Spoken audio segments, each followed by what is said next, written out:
Pessoal, esta é a aula de número 6 sobre a LDB. Na aula passada nós estávamos tratando da educação superior, então nós faremos assim uma pequena recapitulação do final da aula passada para a gente poder assim dar prosseguimento a esta aula. Na aula passada nós destacamos o seguinte, que nos vestibulares exigidos para os cursos de graduação, a faculdade ou a universidade deve exigir competências e habilidades definidas da BNCC. Então não pode ser exigido algum tipo de competência que não esteja prevista na BNCC. Nós vimos isso na última aula. E a educação superior ela será ministrada em instituições de ensino superior públicas e também privadas, quer dizer, as universidades, faculdades públicas e as particulares, com variados graus de abrangência ou especialização. E a autorização e o reconhecimento de cursos, eles têm prazos limitados, sendo assim renovados periodicamente após processo regular de avaliação. Então, de tempo em tempo, o Conselho Nacional de Educação ele faz uma reavaliação dos cursos que já foram autorizados. Veja o detalhe. Caso seja constatada alguma irregularidade, é concedido um prazo assim para saneamento dessa deficiência. E após um prazo para saneamento de deficiência, é feita uma reavaliação que pode resultar, conforme o caso, em desativação de cursos e habilitações, intervenções na instituição ou suspensão temporária de prerrogativas da autonomia da escola, da instituição. Aí, se essa deficiência for constatada numa instituição pública, o Poder Executivo ele, logicamente, é responsável pela manutenção desse tipo de instituição, então ele acompanha o processo de saneamento e fornece recursos adicionais, se forem necessários, para a superação desse tipo de deficiência. Agora, se for uma instituição privada, tem as sanções previstas em lei, não na LDB, E o processo de reavaliação poderá resultar em redução de vagas autorizadas ou até em suspensão temporária de novos ingressos e ofertas de curso. Outro detalhe aqui, é facultado ao Ministério da Educação, mediante procedimento específico e com aquiescência da instituição de ensino, assim, pensando em resguardar os interesses dos estudantes,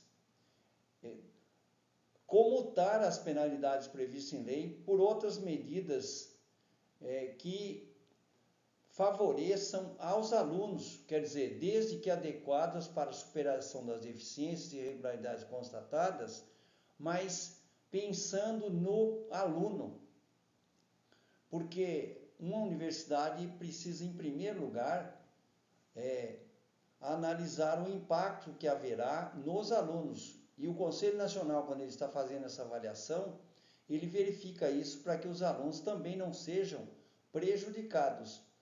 Estados e Distrito Federal deverão adotar os critérios definidos pela União para autorização de funcionamento de curso de graduação, vejam bem, em medicina. O ano regular das universidades, independente do ano civil, ele deve ter no mínimo 200 dias de trabalho acadêmico efetivo, excluído o tempo reservado para exames finais, quando houver, Então vejam bem, 200 dias letivos a gente viu lá na educação básica e aqui também na educação superior é exigido 200 dias letivos, As instituições informarão aos interessados antes de cada período letivo. Então vejam bem, antes de começar o período letivo, as faculdades precisam informar os alunos o programa dos cursos e demais componentes curriculares, duração, requisitos, qualificação dos professores, recursos disponíveis, critérios de avaliação, obrigando-se a cumprir as respectivas condições, e a publicação deve ser feita sendo as 3 primeiras formas concomitantemente. Então vamos ver aqui. Em página específica do site da universidade, site oficial da instituição de ensino, obedecido o seguinte critério: toda publicação a que se refere essa lei deve ter o título lá no site, grade e corpo docente. A página principal da instituição de ensino superior, bem como a da oferta de seus cursos aos ingressantes sob a forma de vestibulares, processo seletivo e outras com a mesma finalidade, devem conter a ligação desta com a página específica. Então é lógico, na hora da universidade montar o seu site, ela precisa atentar para esses detalhes. Caso a instituição de ensino superior não possua site, ela deve criar uma página específica para divulgação das informações exigidas pela LDB. E a página específica deve conter a data completa de sua última atualização. Então vejam bem, a universidade não pode ir simplesmente ir atualizando e não colocando data. Precisa colocar para que os alunos saibam qual foi a data da última atualização, lá no site da empresa, ou no caso aí da faculdade ou da universidade. E em toda a propaganda eletrônica também, por meio de ligação com a página referida lá, que tem aqueles detalhes que a gente citou. Então, as outras páginas do site devem ter ligação com aquela página principal e colocar em local visível da instituição de ensino de fácil acesso ao público. Vejam bem, quando nós temos cursos semestrais, elas devem ser atualizadas semestralmente. E quando tem curso anual, deve ser atualizada anualmente, de acordo com a duração das disciplinas de cada curso oferecido, observando o seguinte: caso o curso mantenha a disciplina com duração diferenciada, a publicação deve ser semestral. Então vamos supor que a universidade tem cursos anuais, em vez de ser dividido por semestre, mas tem uma ou outra disciplina que é semestral. Nesse caso, a universidade deve, vejam bem, publicar semestralmente, atualizar semestralmente o site.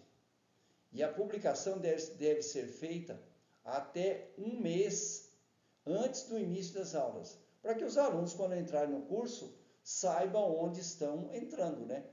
Caso haja mudança na grade do curso ou no corpo docente até o início das aulas, os alunos devem ser comunicados também das alterações.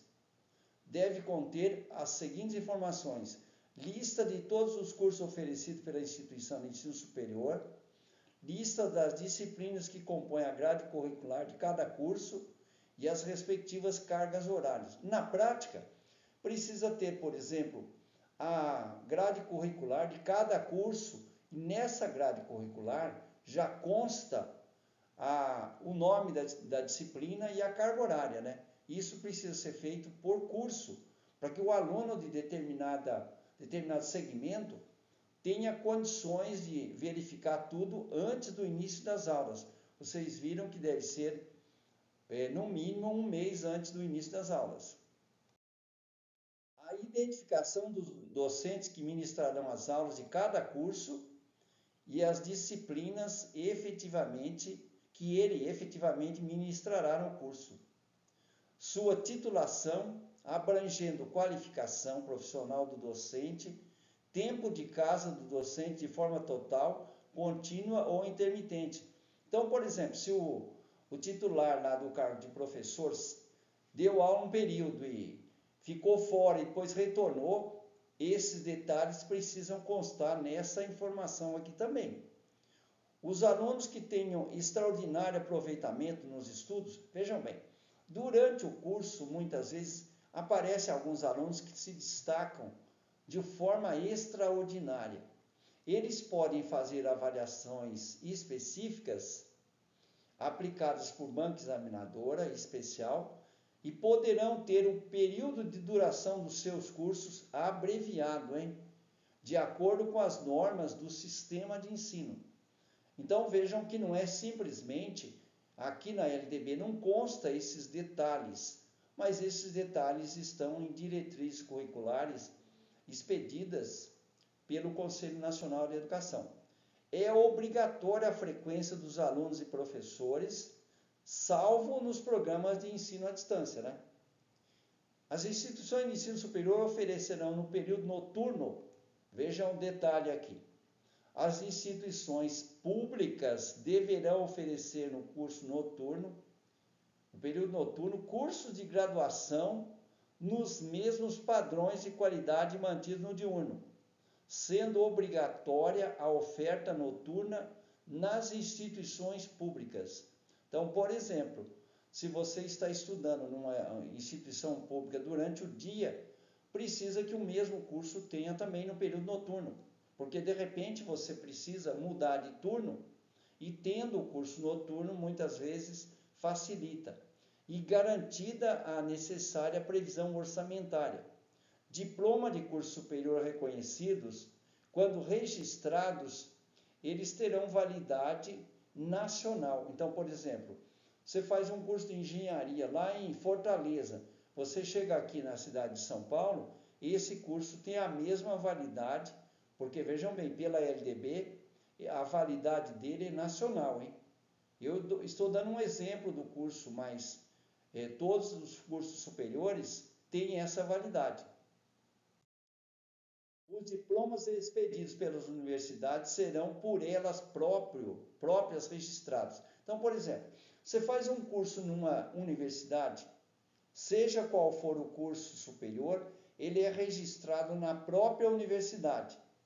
Agora vejam bem, aqueles conferidos por instituições não universitárias, por exemplo, tem uma faculdade lá que ministra um determinado curso.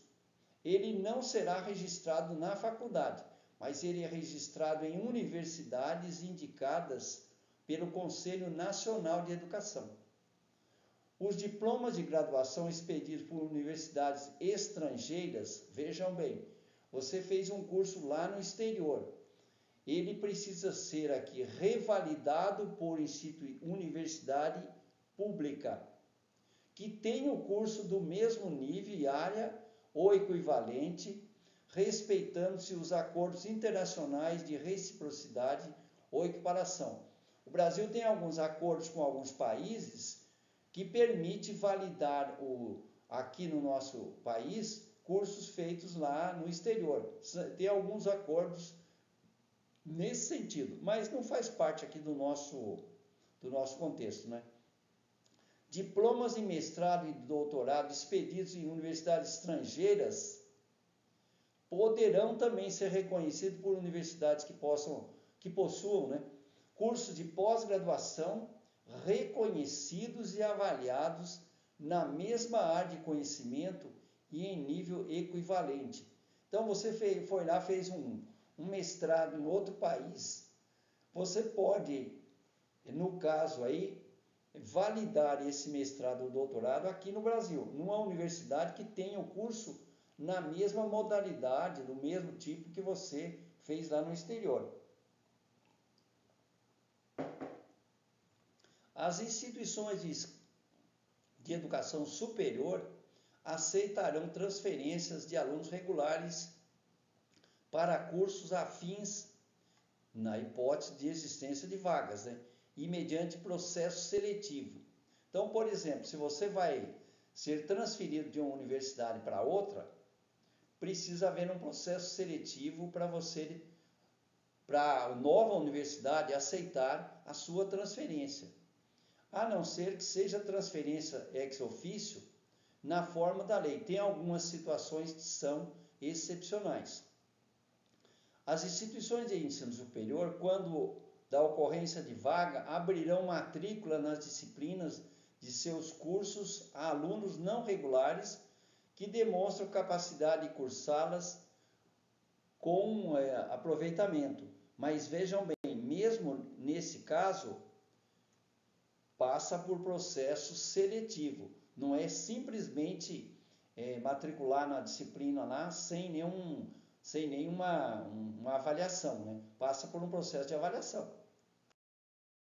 As instituições de educação superior credenciadas como universidades, ao deliberar sobre critérios e normas de seleção e admissão de estudantes, levarão em conta os efeitos desses critérios sobre a orientação do ensino médio. Então vejam bem, nós tínhamos visto lá, já no início aí dessa aula de hoje, que os processos seletivos para ingresso nas universidades, nas faculdades, né, ele precisa respeitar as competências e habilidades definidas pela BNCC. Mas vejam bem, aqui está deixando mais claro ainda, porque é em nível de ensino médio. Então, vai ser exigido o mesmo nível de um ensino médio, articulando-se com os órgãos normativos do sistema de ensino. As universidades são instituições pluridisciplinares de formação de quadros de profissionais de nível superior de pesquisa, de extensão, do domínio e cultivo do saber humano, que se caracterizam por produção intelectual institucionalizada, mediante o estudo sistemático dos temas e problemas mais relevantes, tanto do ponto de vista científico e cultural, quanto regional e nacional. Então, vejam bem, são as faculdades, né? Na verdade, elas se caracterizam dessa forma. É uma produção intelectual e institucionalizada. Detalhe aqui. 1/3 do corpo docente, pelo menos na universidade, precisam ter titulação acadêmica em nível de mestrado ou doutorado. E 1/3 dos professores precisam trabalhar em regime de tempo integral. Esses detalhes são de grande importância para todos. É facultada a criação de universidades especializadas por campo de saber. Por exemplo, pode ser criada uma faculdade por um campo de saber. E no exercício da autonomia, são asseguradas às universidades, sem prejuízo de outras, as seguintes atribuições. A universidade pode criar, organizar e extinguir em sua sede cursos e programas de educação superior previsto nessa lei, obedecendo às normas gerais da União e, quando for o caso, do respectivo sistema de ensino. Vejam que nós falamos que, por exemplo, cada estado tem o seu sistema de ensino e cada município tem o seu sistema de ensino. E todos têm um certo trabalho articulados com o Sistema Nacional de Educação, né? Fixar os currículos de seus cursos e programas, observar as diretrizes gerais pertinentes, estabelecer planos, programas e projetos de pesquisa científica, produção artística e atividades de extensão. As universidades ainda podem fixar o número de vagas de acordo com a capacidade institucional e as exigências do seu meio, né? Instalações e assim por diante. Elaborar e reformar os seus estatutos e regimentos em consonância com as normas gerais atinentes. Conferir graus, diplomas e outros títulos. Isso são competências das faculdades e das universidades já fundamentado no exercício da sua autonomia, né? Isso é autonomia da universidade. Firmar contratos, acordos e convênios, aprovar e executar planos, programas e projetos de investimentos referente a obras, serviços de aquisição em geral, administrar rendimentos conforme dispositivos institucionais, administrar os rendimentos deles, dispor na forma prevista no ato de constituição nas leis e nos respectivos estatutos.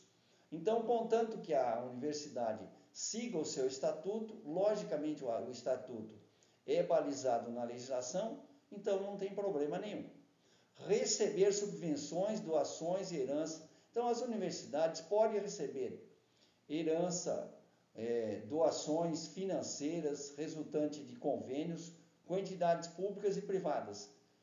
Pode receber essas subvenções, mas elas precisam ter destinos mais específicos, né? E depende aqui de alguns detalhes que a gente vai ver em seguida.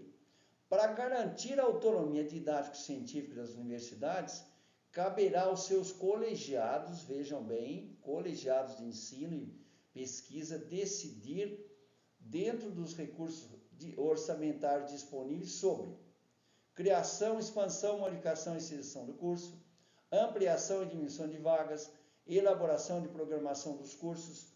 Vejam que isso ainda faz parte da autonomia da universidade.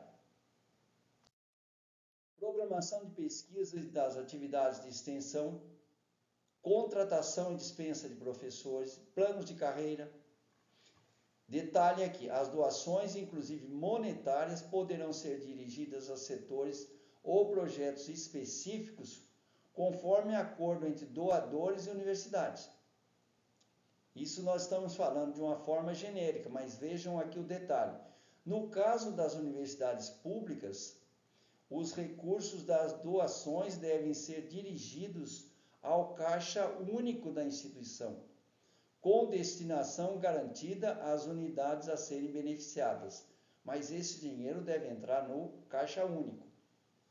As universidades mantidas pelo poder público gozarão, na forma da lei, de estatuto jurídico especial para atender às peculiaridades de sua estrutura, organização, financiamento pelo poder público, assim como dos seus planos de carreira e do regime jurídico do seu pessoal. Destacando aqui, as universidades públicas, então, têm os planos de carreiras e têm o regime jurídico do seu pessoal, que não é exatamente o das universidades particulares. Universidades particulares segue a CLT. No exercício de sua autonomia, além das atribuições asseguradas por lei, as universidades públicas, vejam bem o que eu disse, universidades públicas poderão propor o seu quadro de pessoal docente, técnico e administrativo, assim como um plano de cargos e salários atendido às normas gerais pertinentes e os recursos disponíveis. Elaborar regulamentos seu pessoal na conformidade com as normas gerais concernentes. Aprovar e executar planos, programas e projetos de investimentos referentes a obras. Destacando, estamos falando de universidade e faculdades públicas. Elaborar seus orçamentos anuais e plurianuais. Adotar regime financeiro contábil que atenda às suas peculiaridades e funcionamento. Vejam bem que esses orçamentos, então eles são anuais, mas eles podem ter, por exemplo, um orçamento também plurianual, um orçamento para 4 anos. Normalmente se busca fazer um trabalho em torno desse período. Realizar operações de crédito e de financiamento com aprovação do poder competente para aquisição de bens móveis e imóveis e equipamentos, instalações e equipamentos. Isso tem mais. Efetuar transferência, quitações, tomar outras providências de ordem orçamentária, financeira e patrimonial necessária ao bem, seu bom desempenho. Vejam bem que aí estamos falando ainda de universidades públicas. Atribuições de autonomia universitária poderão ser estendidas a instituições que comprovem alta qualificação para ensino ou para pesquisa, com base em avaliação realizada pelo poder público. Caberá à União assegurar anualmente um orçamento geral. Então, por exemplo, a União deve assegurar às universidades públicas o orçamento anual para sua manutenção e investimentos, né? As instituições públicas de educação superior obedecerão ao princípio de gestão transparente e democrática, assegurada a existência de órgãos colegiados deliberativos, dos quais participarão os segmentos da comunidade institucional, local e regional.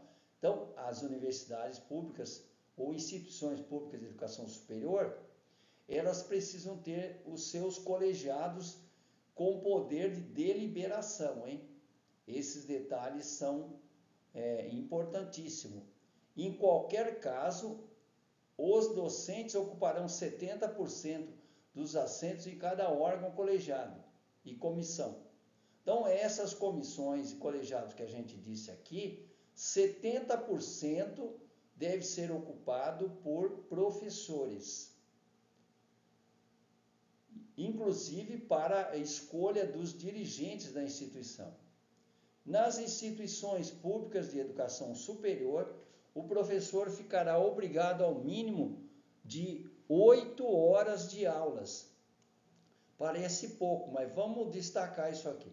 Na instituição pública, o professor titular, ele é obrigado a prestar no mínimo 8 horas semanais de aulas em sala de aula. Mas como a universidade é um local de pesquisa, não significa que ele vai trabalhar só 8 horas. 8 horas no mínimo em sala de aula. Mas é lógico que ele fará o seu trabalho de pesquisa, porque isso faz parte das competências do seu próprio cargo na universidade. Pessoal, nós chegamos então ao final da aula de número 6.